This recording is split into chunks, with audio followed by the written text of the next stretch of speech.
Olá, amigos e amigas. Bom dia, boa tarde, boa noite, muito boa madrugada.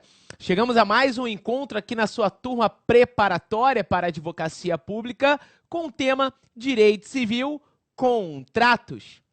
Na aula passada, eu iniciei a teoria geral dos contratos com vocês após terminarmos a teoria geral das obrigações. Perfeito? Agora, tenho que chamar a atenção de todos que irei dar continuidade na boa-fé objetiva. E na aula passada, nós falamos das funções da boa-fé objetiva, falamos da comparação da boa-fé objetiva com a função social, falamos dos deveres anexos, dos deveres principais, que a boa-fé objetiva deverá ser observada em todas as fases de formação do contrato. Falamos das fases de formação do contrato. Falei da fase de negociações preliminares, a fase de proposta, a fase do contrato preliminar, o contrato definitivo e a fase pós-contratual, ou fase de execução do contrato. Todos estão atentos? Perfeito. Mas é preciso mencionar e destacar para todos vocês que a boa-fé objetiva nos apresenta figuras correlatas ou parcelares à boa-fé. Bom, então nós temos aqui as figuras parcelares. E a primeira delas é a venire contra factum proprium. Venire contra facto proprium. Olha só, meu amigo e minha amiga, no tema figuras parcelares da boa-fé objetiva, venire contra facto proprium é o primeiro assunto. Mas o que significa venire contra facto proprium? Ou teoria dos atos próprios. Também pode estar assim. Teoria dos atos próprios. Muita atenção. Venire contra facto proprium é a proibição, é a vedação do comportamento contraditório. Venire contra facto proprium é a vedação do comportamento contraditório. Então, o que se proíbe é que haja um comportamento contraditório que vai de encontro à ideia da confiança, da lealdade, que são frutos da boa-fé objetiva, aquele dever de conduta entre as partes. Por isso que eu expliquei que a função social ela é exógena, enquanto a boa-fé objetiva ela é endógena. Todo mundo acompanhando? Perfeito. Então, venire contra facto próprio é proibir um comportamento contraditório. Mas para o preenchimento desse acontecimento, da figura da venire contra facto próprio, nós podemos ver 4 pressupostos ou 4 requisitos. Número 1, um comportamento. Número 2, uma expectativa. Número 3, um investimento na expectativa gerada. E 4, um comportamento contraditório. Então vejamos aí na sua tela. Você tem um comportamento, uma expectativa, um investimento na expectativa gerada e a ocorrência do comportamento contraditório. Bom, se você me indagasse assim, Cristiano, a venire só se aplica ao direito civil? Não. Nós temos a venire no direito processual civil, a venire no direito administrativo, a venire no direito do consumidor e por aí você pode observar sempre que presente um comportamento contraditório violador da boa-fé objetiva.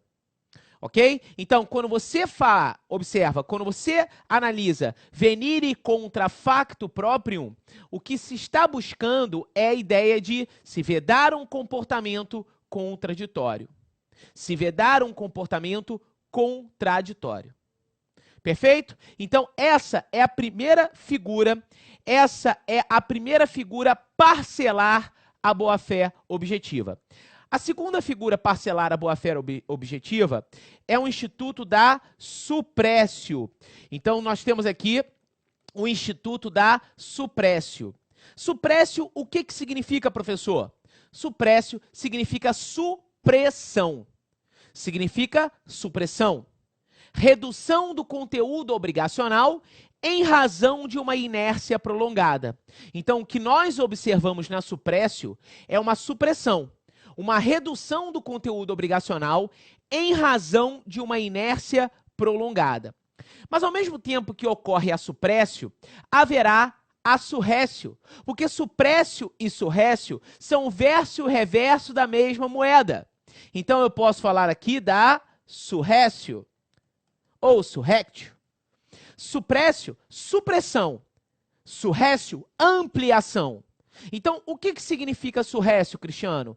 A ampliação do conteúdo obrigacional em razão da inércia prolongada da outra parte. Surrécio significa ampliação do conteúdo obrigacional em razão da inércia prolongada da outra parte. E vou recapitular. O que significa suprécio? Suprécio significa supressão, redução do conteúdo obrigacional em razão de uma inércia prolongada. Então, vejamos.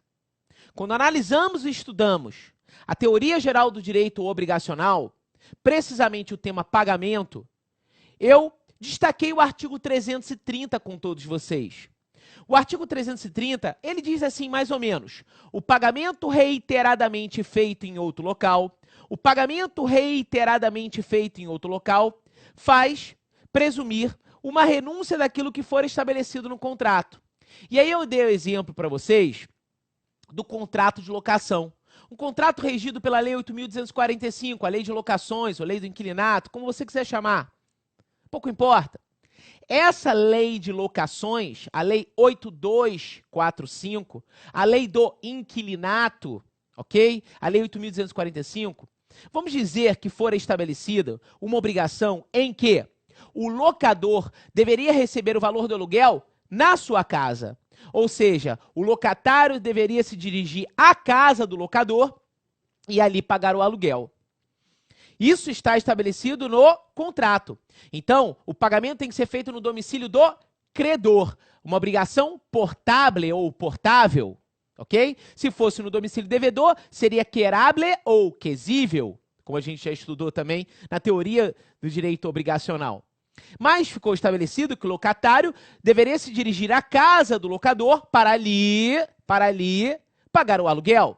Só que ocorre o contrário, mesmo estando estabelecido no contrato, é o locador que se dirige à casa do locatário para ali ficar recebendo aluguel. Faz isso 1 mês, 2 meses, 3 meses, 1 ano e meio, 2 anos. Essa conduta por parte do locador, em se quedar inerte aquilo que for estabelecido no contrato, faz presumir uma renúncia do que foi estabelecido. E aí acontece o Instituto da Suprécio. A supressão do direito, a redução do conteúdo obrigacional em razão da inércia prolongada por parte dele. E aí o que acontece? A surrécio para o locatário.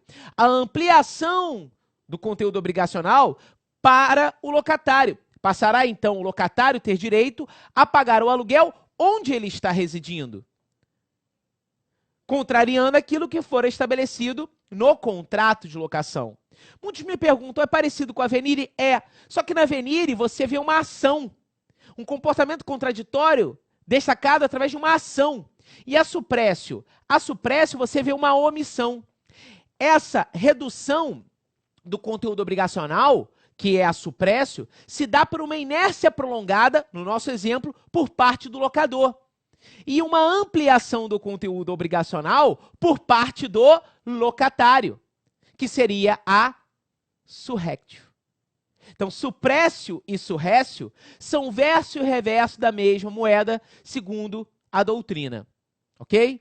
Eu, Cristiano, no meu livro, Direito Civil Sistematizado, assim como no Código Civil Anotado, eu destaco essas figuras todas para vocês. Pois bem, nós temos aqui também a figura do Dutch to mitigate the loss. The loss.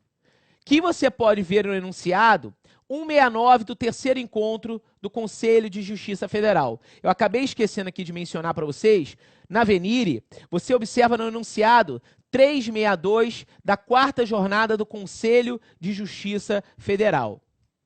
Ok? Conselho de Justiça Federal. Perfeito? Vamos lá?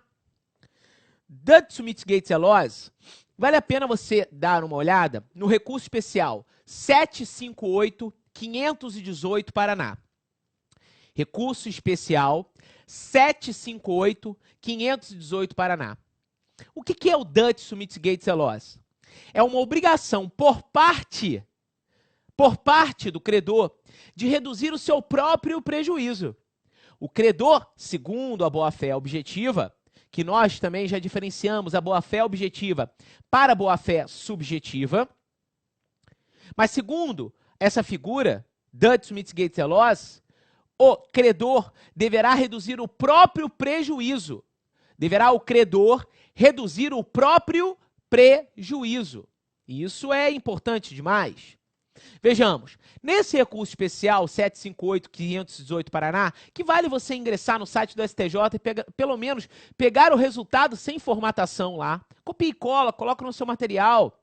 Você que me acompanha, né, me acompanha pelo site cristianosobral.com.br, lá pelo blog.cristianosobral.com.br, sabe que eu posto para vocês aí no mínimo 3 vezes por semana. Lá também pelo Instagram, o @Cristiano Sobral, Facebook, Professor Cristiano Sobral. Ok? Então, Dutch mitigate the loss, nesse julgado 758.518 Paraná, ele destaca que, mais ou menos assim o julgado, ele fala assim, olha, uma parte credora vendeu um bem imóvel para o devedor.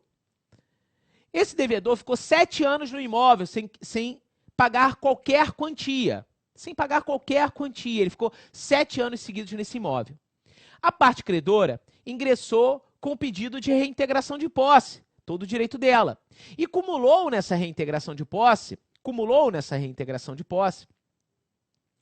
pedido de perdas e danos, porque podem ser cumulados. O STJ diz assim, olha, tá certa a reintegração, mas os 7 anos de perdas e danos que você está requerendo não vão ser dados. Porque em razão da sua desídia, em razão do seu desleixo, porque você como credor deveria ter a obrigação de mitigar o seu próprio prejuízo, mas você não mitigou.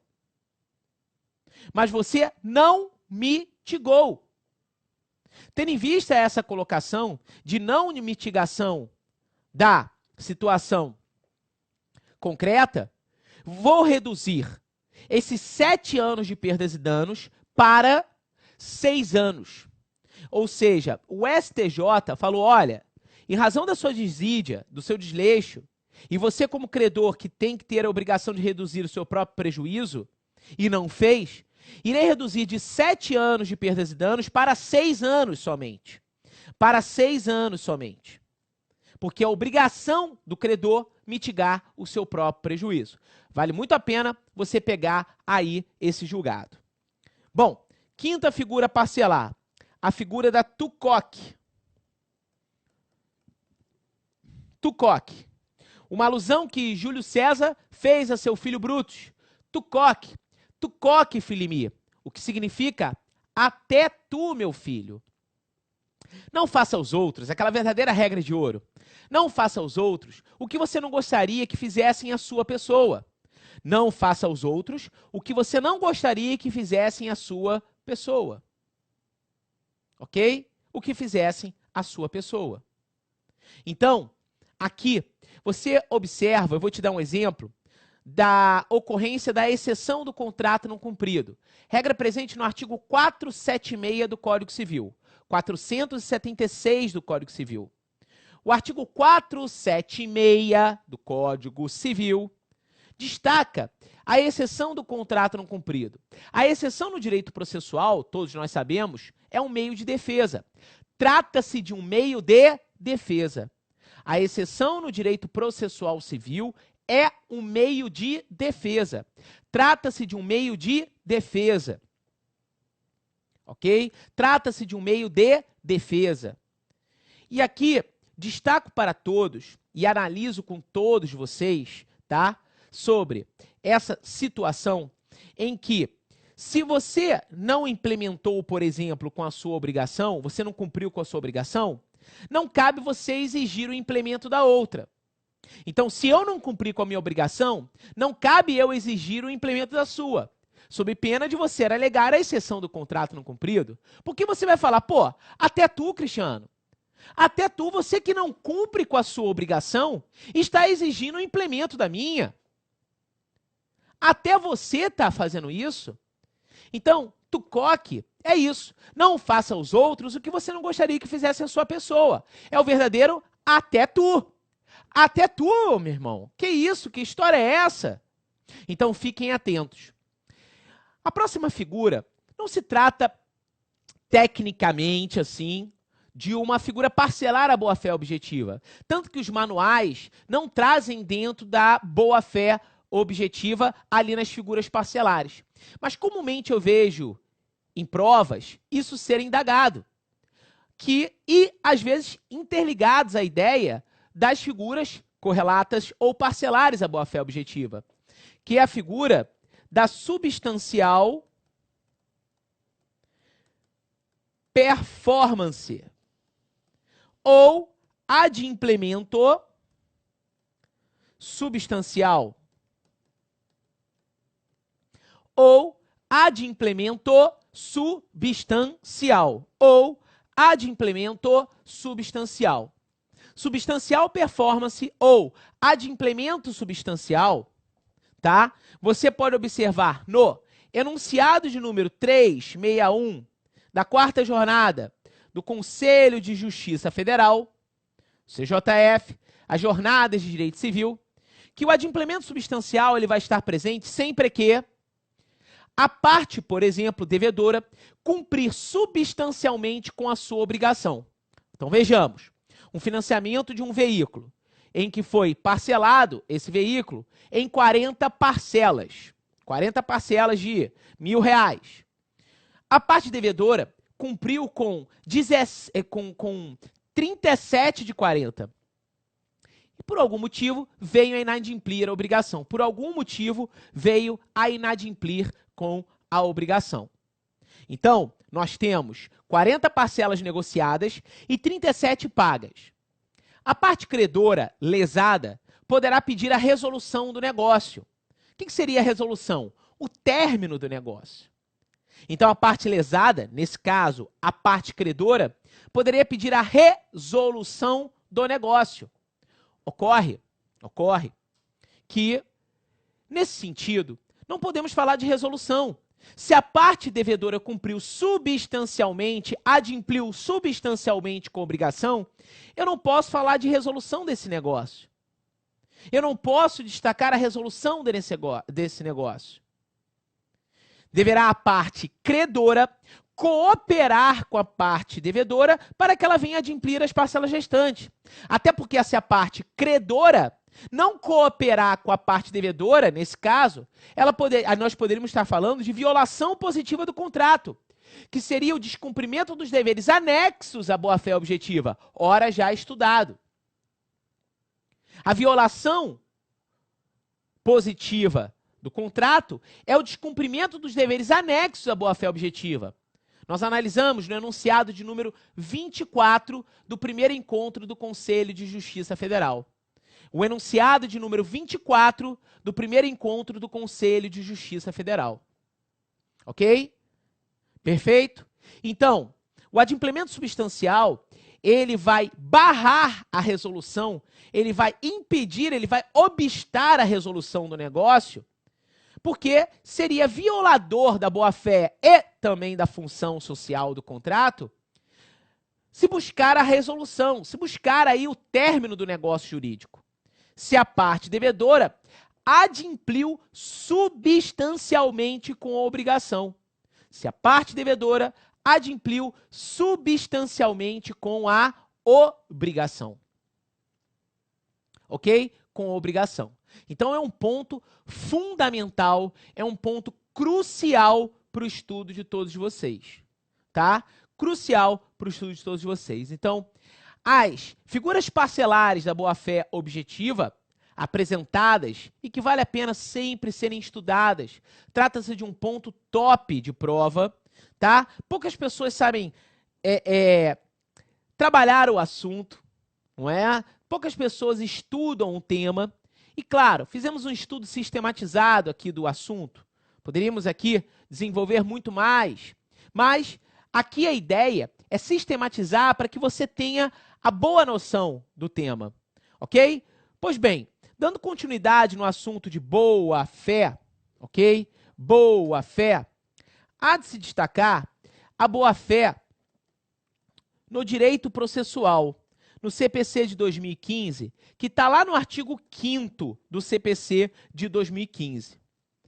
Há de se destacar que a boa-fé no Código de Processo Civil, ela trabalha com interesses divergentes. Interesses divergentes. E aí você me indagaria, por quê, Cris? Por quê? Porque aqui já se manifestou a crise do inadimplemento, tá? Aqui já se manifestou a ocorrência do inadimplemento. Aqui, esse aqui saiu ruim, perdão. Aqui já ocorreu o inadimplemento. Então, os interesses são divergentes. O que difere da boa-fé no Código Civil? Porque a boa-fé no Código Civil,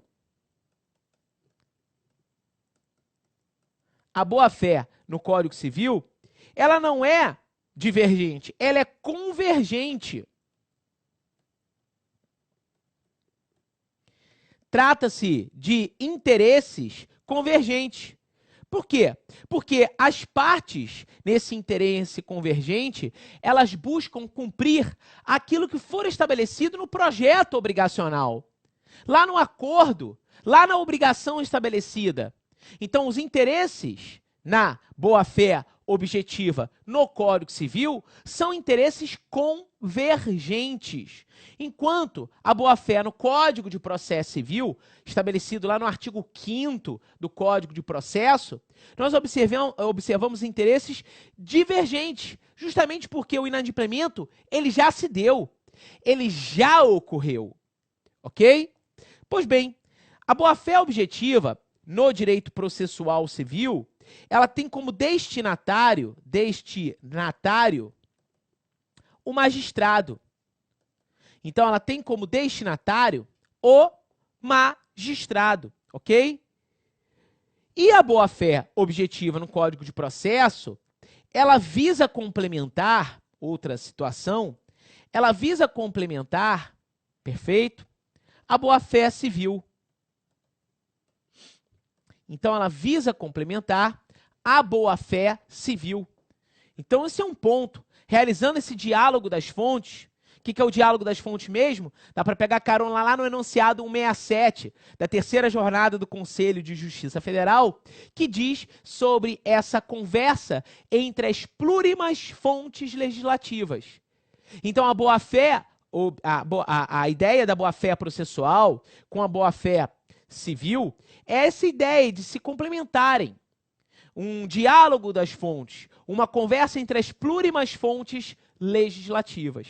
Então, isso é super importante para o estudo de vocês, ok?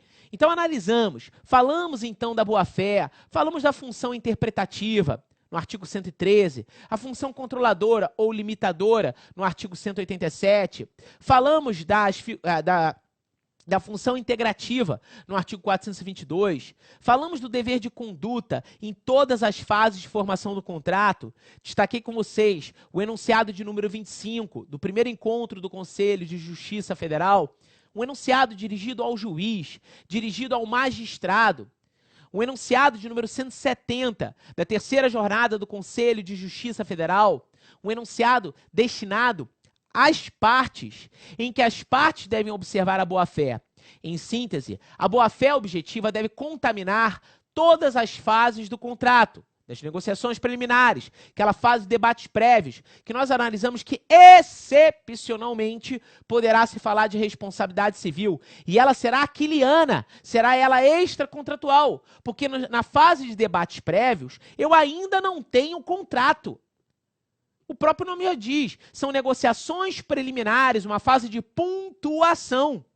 Agora, numa outra fase, que a boa-fé objetiva deve estar contaminando, a fase de policitação, em que o policitante envia a proposta para o oblato, também conhecido como fase de oblação, a fase de proposta, que está no artigo 427 do Código Civil, e fizemos um diálogo das fontes com o artigo 30 do Código de Defesa do Consumidor, que trabalha com a oferta, que destaca a oferta, ok? E ali fizemos a fase de proposta. Após a fase de proposta, analisamos o contrato preliminar, pacto de contraendo, ok? O contrato preliminar, falamos da forma que não é exigida, que a forma no contrato preliminar é livre, seja uma promessa de doação, por exemplo, seja uma promessa de compra e venda. Falamos do direito de arrependimento, que ele não é iuris tantum, ele tem que ser expresso, segundo o artigo 463. Também falamos sobre isso. Falamos da fase definitiva do contrato e dissemos que o contrato não se extingue ali. Eu tenho uma fase pós-contratual, ok? Uma fase pós-contratual. Destaquei que a responsabilidade aquiliana a gente observa na fase de debates prévios. Em todas as outras fases, falaríamos de uma responsabilidade civil contratual e não extracontratual, também chamada de aquiliana. E aí ingressei com vocês, tá, na completude da boa-fé objetiva para o STJ, em que se deve analisar o cumprimento dos deveres principais, mais a soma dos deveres anexos. Tem que haver o cumprimento dos deveres principais, mais os deveres anexos. Se você descumpre um dever principal, você poderá recair em inadimplemento, total, absoluto, relativo ou parcial. Total, absoluto, relativo ou parcial. Mas se você descumpre também os deveres anexos, laterais, satelitários, acessórios à boa-fé objetiva, você também irá recair em um inadimplemento, que a gente estudou, chamado de violação positiva do contrato, enunciado de número 24 do primeiro encontro do Conselho de Justiça Federal. E aí ingressei, conforme estamos trabalhando agora, nas figuras parcelares da boa-fé objetiva, ou como outra parte da doutrina chama, figuras correlatas à boa-fé. Correlatas à boa-fé. Perfeito? No direito civil sistematizado, está lá na parte teoria geral dos contratos, no princípio da boa-fé objetiva. No Código Civil anotado, o assunto é trabalhado nos comentários do artigo 422. E aí falei da venire contra facto proprium, suppressio, surressio, dutio mitigatis elos, ok? Dutio mitigatis elos, que está desde a Convenção de Viena, salvo engano, 1970, alguma coisa assim. Falamos de tu coque, a alusão que Júlio César fez a seu filho Bruto. Tu coque, filho meu, até tu, meu filho. Perfeito? Então, assim, analisamos o tema boa-fé objetiva e, claro, fizemos uma comparação no final, porque não podemos deixar de fazer, com o Código de Processo, o CPC de 2015, que no seu artigo 5º traz agora expressamente a boa-fé processual. E aí falamos que a boa-fé no Código Civil é convergente, enquanto a boa-fé no direito processual civil, ela é divergente, porque ali já se deu o inadimplemento. Ok? E aí haverá um conflito degenerado de interesses, uma lide, mas que a boa-fé objetiva, a boa-fé processual, deverá ser analisada por todos os participantes do processo. Por todos os participantes do processo.